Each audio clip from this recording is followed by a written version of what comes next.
We're at a really good point that emphasizes very little bare ground and a whole lot of bare ground, because half of this unit was unburned. The unit that you see behind me that we're going to be looking at here in just a second was burned in March. So we've got two good comparisons.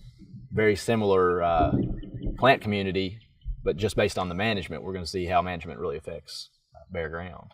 The unit we're standing in right now has not been burned this year. So this is going to be a really good example if you get down at ground level and look. We don't have a whole lot of bare ground here. We've got a lot of thatch, the dead thatchy cover. Get down even lower when you start parting your grasses. And really the whole point of this is to think about a quail chick. And when a quail chick hatches, you're talking bumblebee size. And they're immediately trying to get through this to forage, looking for insects and food during the first several days of their life. A quail chick of that size is going to have a hard time getting through something like this. So this is a very good example of limited bare ground. On my data sheet, I would record this as saying maybe no more than probably 10% bare ground. But we're transitioning into an area that's a good example of bare ground. This is actually the fire break, the disc strip that we put in ahead of the fire.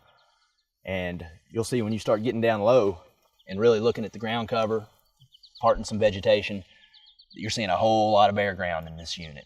Got a lot of forbs coming back, like your ragweeds and different plants. But the take home here is this is a good example of a lot of bare ground. We're looking at probably 70 to 80% bare ground in this particular strip right here.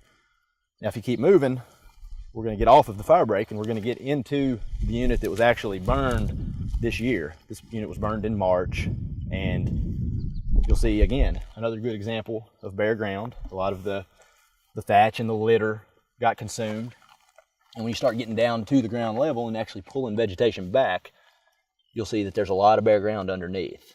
And you always want to make sure that you get down low and take a good look. Looking from overhead, the canopy is really going to affect your judgment on your bare ground call. But when you start pulling it back, you're going to see that, hey, there's a lot of bare ground there. The thatch and the trash on the ground has been consumed. You're looking at probably 40 to 50% bare ground in a unit like this.